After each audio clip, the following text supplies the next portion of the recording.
첫 이야기는 중국 공산당 창당부터 시작합니다.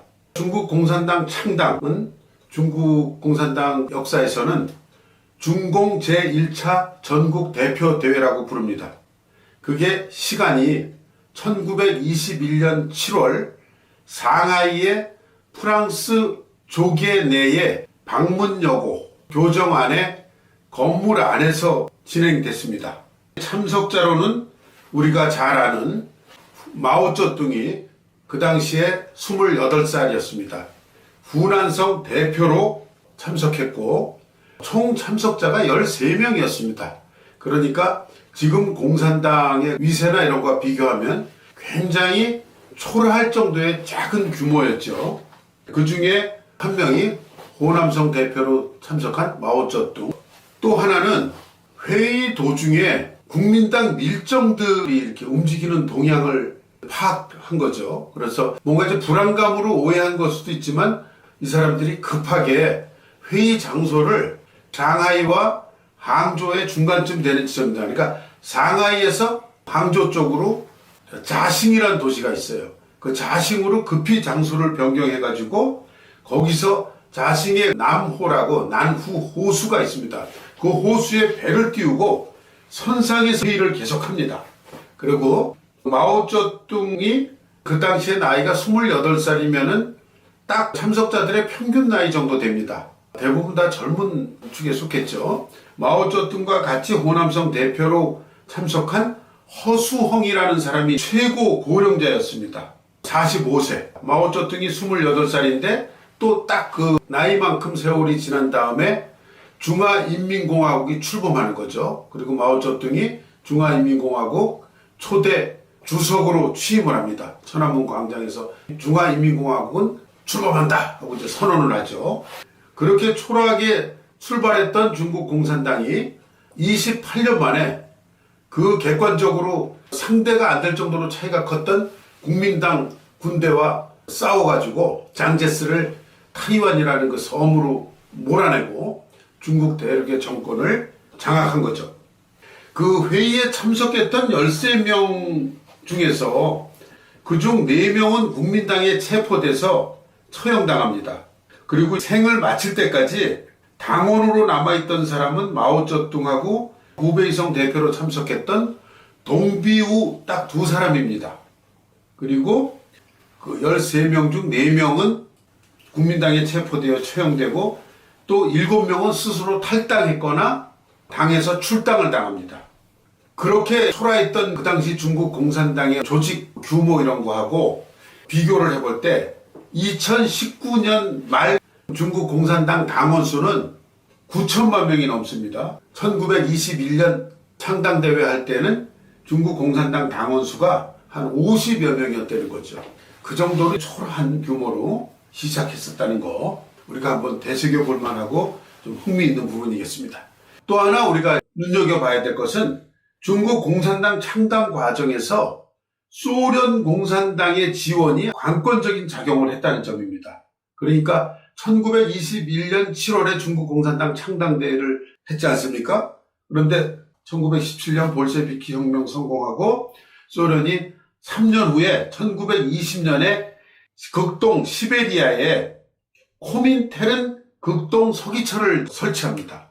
아시아 지역의 사회주의 혁명 운동을 지원하기 위한 목적이죠. 중국에 대해서는 황푸군관학교, 광주의 황푸군관학교죠. 그리고 모스크바에 정치 간부 양성을 위한 대학을 설립했는데 그 대학 이름이 손중산, 순원의 호를 딴 중산. 그래서 중산대학, 그런 대학까지 설립합니다. 모스크바에. 그래서 중국의 공산당 간부들을 양성하는 그런 역할을 합니다. 근데 이때 또 재밌는 사실이 그 당시에는 국민당도 국공합작 이런 걸로 소련 공산당과 교류도 많이 하고 관계가 밀접했기 때문에 장제스가 자기 아들 장진구를 소련 모스크바의 중산대학에 유학을 보냅니다. 그래서 장진구가 상당히 긴 세월을 소련 모스크바 중산대학에서 생활을 합니다. 국공합작 시기였기 때문에 국민당하고 장제스하고도 소련 공산당과의 관계가 매우 밀접했고 국민당 내 좌익 장교 위주로 된 중국 공산당 세력은 소련 공산당의 지도와 지원을 받았다는 것은 말할 것도 없는 거죠. 그러다 보니까 소련 창당 후 초기 상당 기간 동안 소련 유학파들이 중국 공산당 당 중앙의 운영을 좌지우지합니다. 도시 프롤레타리아를 중심으로 혁명 추진 전략 중점을 두는데 점차 중국의 현실에는 맞지 않는다. 그래서 마오쩌둥이 중국의 특색에 맞춘 혁명 동력 확보를 위해서는 혁명 전략 중점을 소련 유학파들이 주장하는 도시 노동자가 아니라 농촌 농민으로 옮기고 농촌의 근거지를 구축하고 토지 혁명 전쟁과 유격 전술과 토지 개혁 투쟁 노선으로 전환해야 한다 하고 주장하게 되고 결국은 마오쩌둥의 그런 주장대로 진행되게 됩니다. 그리고 결국은 마오쩌둥의 그 노선이 효과를 발휘해서 1921년 창당 후 불과 28년 만에 1949년 10월에 중화인민공화국이 출범하죠. 결국 공산당이 중국 대륙의 정권을 장악하는 겁니다. 그리고 다음으로 중요한 사건이 1927년 장제스가 상하이에서 발동한 4.12 쿠데타입니다. 장제스가 4.12 쿠데타를 발동하게 된 것은 신의 혁명 이후에 위엔스카이가 황제로 등극하고 오히려 퇴행하는 그런 행태를 보입니다. 자기가 황제가 되려고 그러고 그러면서 결국은 각 지방의 군벌들의 횡포가 심해지고 중국 인민들이 그 군벌 밑에서 굉장히 고통을 받습니다. 그 당시 중국 내 중요한 군벌을 보면은 우페이프라고 구베이, 후난, 허난 일대를 장악하고 있었고요. 그 다음에 순참팡이라고 직계 군벌에서 독립해서 약 20만의 병력으로 장수, 저장, 안후이, 장시, 푸젠 그런 지역을 장악하고 있었습니다. 다음에 동북지방에 만주죠. 만주의 장조린이 그때는 시언양의 봉천이라고 불렀습니다. 펑티엔. 그래서 봉계 군벌 그래서 약 30만의 병력으로 동북 삼성과 지금의 내몽고 그 일대를 장악하고 있었습니다. 장제스 군대가 북벌 전쟁을 발동해가지고 승리합니다. 국민당군이. 그 북벌 전쟁 승리한 다음에 장제스가 보니까 국민당 내에 좌파들이 농촌에서 농회라던가 도시에서는 노동조합, 노동자들을 선동하면서 자기를 기반으로 하는 지주, 자본가 계급의 적대적인 그런 행위를 하니까 장제스 입장에서 청당이라고 합니다. 국민당 내에 좌익 세력을 소탕한다 그래서 청소한다 그래서 청당을 한 게 4.12 쿠데타입니다. 근데 이게 굉장히 잔인합니다. 30만 명의 중국 공산당 세력이 그때 죽었고요. 그게 당시 중국 공산당 당원의 80%가 학살을 당했습니다. 그리고 노동조합, 농민협회, 그동안 공산당들이 구축해놨던 그런 조직들이 완전 와해가 됩니다. 대학살을 당한 중국 공산당 입장에서 얻은 가장 큰 교훈은 주체적으로 자체 무장 역량을 가져야 된다는 것이죠. 언제고 또 당할 수 있다. 이런 각성이 일어난 거죠. 그러다 보니까 무장 투쟁으로 전환한 겁니다. 그동안은 국공합작이라서 자제했던 그런 무장 봉기를 강서성의 수도인 난창에서 주도와 저울라이가 주동해서 난창 봉기를 일으키고 그 다음에는 구난 추수봉기라고 해서 마오쩌둥이 1만여 명의 노동자 농민 무력을 거느리고 호남성의 수도인 창샤를 점령하러 출발합니다. 그런데 가는 도중에 국민당 군대의 매복에 걸려서 처참하게 거의 괴멸 상태를 맞습니다. 그래서 거의 만여 명 데리고 갔던 군대가 한 10분의 1 정도, 1000여 명도 안 되게 그 패잔병 무리를 데리고 호남성과 장시성의 경계 지역인 류양현 쪽에 이제 가서 그 긴급 회의를 합니다.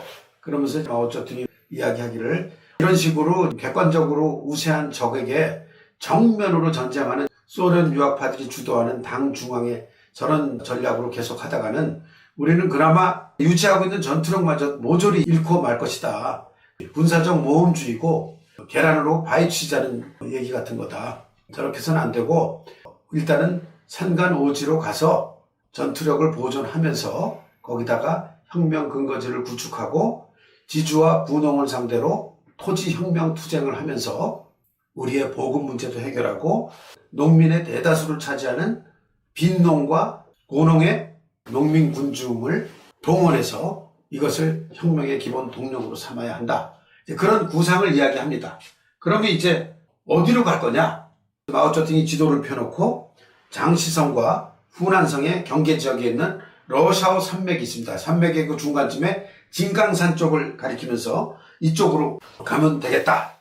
그때 사단장이었던 미샤두가 아니 그러면은 우리가 지금 사회주의 혁명에 헌신하기로 하고 여기까지 왔는데 결국 지금 당신이 하는 얘기는 그 상간오지에 들어가서 토비, 산적노릇 하자는 거 아니냐. 그건 안 된다. 우리가 산적질 하려고 이렇게 왔다는 거냐. 그럼 당신 얘기는 결국 토비와 다를 게 뭐가 있냐. 그러면서 반대를 합니다. 마오쩌둥이 아무리 이제 설득을 해도 이 사람들 반대 의견이 또 만만치 않습니다. 그래서 결국은 토론에 토론을 거듭하다가 다수결로 겨우 결정을 끌어냅니다. 그래서 진강산을 향해서 그 패잔병 무리들을 데리고 들어갑니다. 그게 진강산 입산입니다. 진강산에 그렇게 들어간 마오쩌둥이 본래 그 진강산에 자리를 잡고 있었던 토비 두목 두 사람이 있었어요.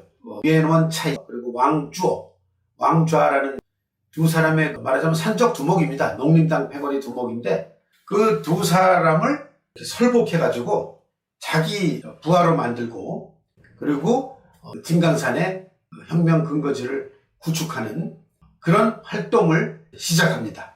거기에 대한 이야기는 또 다음 회에 다루기로 하겠습니다.